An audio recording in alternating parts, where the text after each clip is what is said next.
Awesome. Good for Caitlin.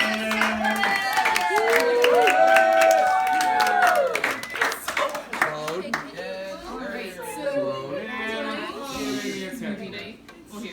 Can you guys hear me fine without this? Yeah. Okay. Okay. So tonight is movie night, and movies tell incredible stories. So I want to tell you one of the stories from this past year when I was like overseas. I went to 11 different countries in 11 months, and there was this one time that I like kind of nearly drowned. I was in Greece with my friends, and we were cliff jumping, and these cliffs were like 20 feet high, and so we would jump off of them into like the water, and it was so much fun. My friend Hunter, he is tall and adventurous, and found a cave that you could go underwater. You had to go under the water where we were jumping off these cliffs, under and through, and then there was an air pocket if you went through and up, and it took like 40 seconds to get through. It was pretty chill. So he went through, did it twice.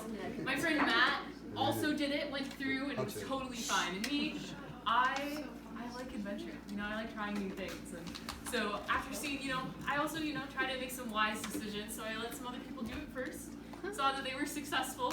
And so I swam down, and I scoped it out, and it looked reasonable. So I came back up, got a big, like, breath of air, and I went down into the cave. Now the big difference between Matt and Hunter and I is that I had a one-piece bathing suit on. So when I went in through the cave and tried to go up into the air pocket, my suit got caught on a rock. Oh, no.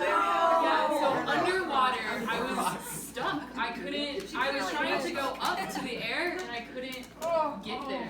And there was that like moment of like, I didn't expect this.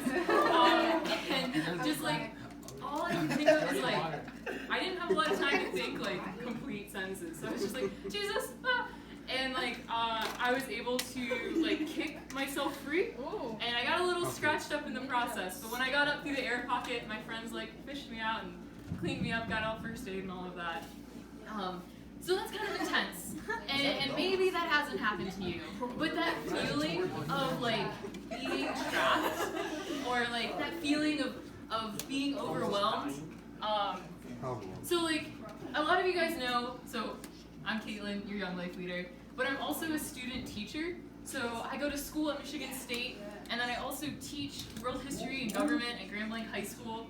I also work as a lifeguard because I don't get paid to student teach. So I teach all day, but I don't get paid any money. So I lifeguard after school. And I also like work out, and I also try to sleep sometimes. And I study because I also have like college classes. And like tonight after school, I took a nap. And it was a little too long of a nap, and I ended up Googling like how to write a club talk because I needed to shape this up a little more. But so maybe you've like felt that way sometimes. I have this hidden talent. I'm really good at downplaying how overwhelmed I feel most of the time. I say yes to a lot of things, and I procrastinate things, so like normal stuff just becomes a lot. And I sometimes, low-key super often, find myself where all the things I need to do feels like a little much. And there I go, doing it again. Like, I'm always like, it's not that big a deal. I sometimes call being overwhelmed like, it's just hard work worth doing. Or I might say I'm whelmed. I'm right at the cusp. I'm not overwhelmed. I'm just like right there. But the truth is, like, my eyes sometimes get focused on all the things I have to do, my long to-do list, my responsibilities. Sometimes all those things feel like a big mountain that maybe I can't climb, or that I'm drowning under all the things that I need to do. And you know what? I'm not alone. Maybe you feel this way too sometimes, like you can't do it all. To-do lists and homework and relationships and expectations. And for me, something that's super encouraging is I'm really encouraged by this one story in the Bible about this dude who was following Jesus, who was like literally taking steps of faith to follow Jesus. And things got to be a bit too much. His eyes got off Jesus, and Jesus came in and like saved him. So this story is found in the book of Matthew. which is in the Gospel, which is the second half of the New Testament, this like second half of the Bible. And in this story, it talks about Jesus and his followers. Right before this, Jesus feeds a whole bunch of people from very few like morsels of food. So I'm just going to read it for you guys. It's found in chapter 14, starts in verse 22. Immediately after this, after feeding all these people, Jesus insisted that his disciples, his followers, get back into the boat and cross to the other side of the lake while they sent the people home. After sending them home, he went up to the hills by himself to pray. Night fell while he was there alone. Meanwhile, the disciples were in trouble. Far away from land, for a strong wind had risen and they were fighting heavy waves. About 3 o'clock in the morning, Jesus came towards them, walking on water. When the disciples saw them walking on the water, they were terrified. In their fear, they cried out, "It's a ghost." But Jesus spoke to them at once. "Don't be afraid," he says. "Take courage, I am here." Then Peter called to him, "Lord, if it's really you, tell me to come to you walking on the water." "Yes, come," Jesus said. So Peter went over the side of the boat and walked on the water towards Jesus. But when he saw the strong wind and waves, he was terrified and began to sink. "Save me, Lord," he said. And Jesus immediately, which just blows my mind, like just immediately, reached out and grabbed him. "You have so little faith," Jesus said. "Why do you doubt me?" When they climbed back into the boat, the wind stopped, and the disciples worshipped him, saying, "You really are the Son of God," they exclaimed. So there's a lot to take out of that story. But one thing I want to highlight for you guys tonight, and for me, is when Peter was drowning, when it was all a bit too much, when he took his eyes off of Jesus and he called out to Jesus, Jesus was immediately there.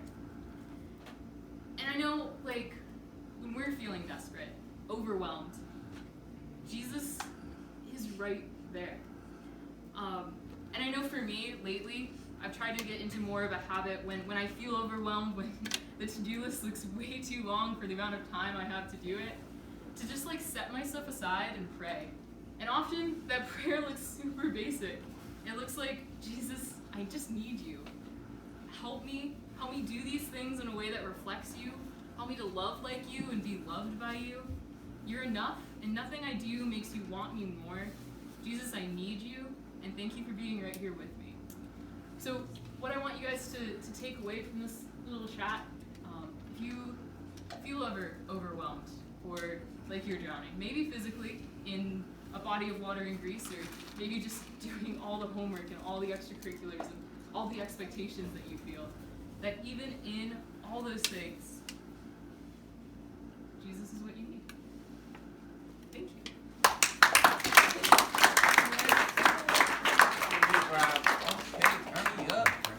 Pray? Yeah. Can I actually pray for you guys real quick? Is that chill? Yeah. I'm gonna do it. Okay, cool. Okay, so, hey Jesus, thank you so much for all that you are and all that you've done. God, you are absolutely incredible and good. Thank you that you are closer than a whisper. You're right here with us all the time. Pray for my friends, Lord, that, we would better understand just how much we need you. And thank you so much for always meeting us right where we're at. God, you are so good and amazing and lovely. Thank you so much. In Jesus' name, amen.